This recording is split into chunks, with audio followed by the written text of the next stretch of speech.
Hey everyone, Trent here at Precision Transmission, and we're doing some U-joints today. We got a drive shaft that came in this vehicle. We put a transmission in. Let me get over here. We just got it installed. This is our 4L60E. I'm pretty sure we did a video on this one. It was just kind of burned up. It had mass airflow codes in it and stuff like that.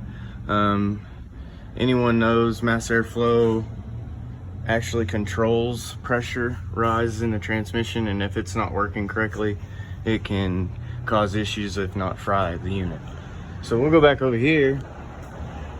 But what we've got is, whoever replaced the U-joints, they put greasable U-joints in, but they forgot to put the greaser in. The front and the back. The front's still good. It's totally dry, but it's moving. That's surprising. But then this one, I mean, I can't even move. That's as far as it's moving. It is totally locked down. Let's take these off. Oh, there's a little grease in it. As you can see, it's just fried though. Let's take the other one off. Yeah, it's just fried.